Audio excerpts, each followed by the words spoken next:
You also have CD 12, which is Kay Granger's open seat. So Craig Goldman wanted to run. This is a great reminder that, like, the bubble, if you live in that bubble in the Texas House, which hopefully will be reformed and will no longer be a liberal bubble, but if you live in that bubble, you take a bunch of votes that make it much harder for you to rise and get promoted politically. And so Craig Goldman, like, outspends all of his opponents 5-1 and can't win without a runoff because he's voted with Democrats repeatedly. So he is now in a runoff with John O'Shea. And I'm actually going to go to a quick clip of a recent interview Craig did with Jack Fink with CBS 11. Let's just go to this clip real quick. Ukraine funding. Yes. Do you support it? Absolutely. Why? Well, one, because Putin's not going to stop. He's already taken 5 provinces. He wants Ukraine. And look, basically how you know you're going to go, your path forward is by studying the past. And any student of history can see what happened in Europe in the 40s and basically how World War II started. And so all you have to do is look at what a person Putin is and know that he's already taken more provinces and he wants Ukraine. Once he takes Ukraine, do you really think he's going to stop? Anybody who thinks he's going to stop then hasn't studied history and doesn't really understand who he is. He's not going to stop.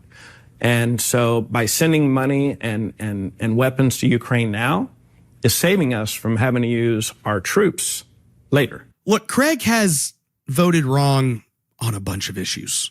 He helped lead the Paxton impeachment. Again, he is probably one of the biggest bullies in the Texas House of Representatives. And guys, if any state rep contests what I just said, like, you could just know that they're completely comfortable lying to your face, because Democrats, moderate Republicans, conservatives, they all know Craig is one of the bullies. That's his job. His job is to yell and scream at you when you don't vote the way Dade Phelan wants you to vote. His job is not to tell you to vote your district. His job is to tell you, what the heck are you doing voting for that amendment that Tony Tinderholt just offered? But you hear him talk about, like, he's not dealt with foreign policy issues, right, in the Texas House. And now they're asking him about Ukraine. And it's like, this guy is Nikki Haley with shorter hair. That's all. He wants war so bad.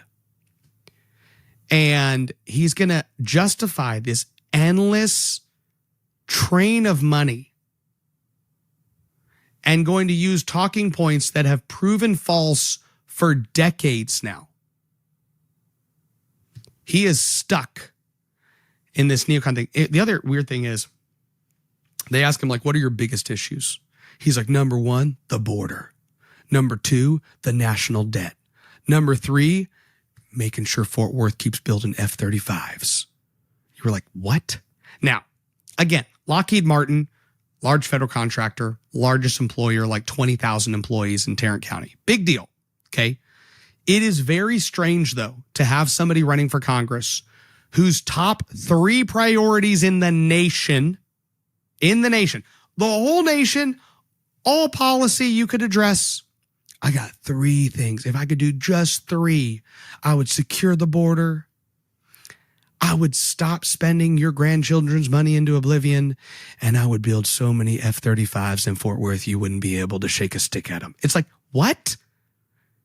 It was almost a Saturday Night Live skit when I heard him say that in that same interview, that was his 3rd issue. But that's okay. I digress. Conservatives are generally, if you're a conservative in Tarrant County, you're with John O'Shea. And, the establishment's just pulling a lot to try to get him that seat. And they have a ton of money. I mean, I really do think he outspent John 5-1, if not more. Maybe 7-1 is a lot of money. So, but he has a tough race, and that is in Parker County and Tarrant County. I think that district only covers Parker and Tarrant.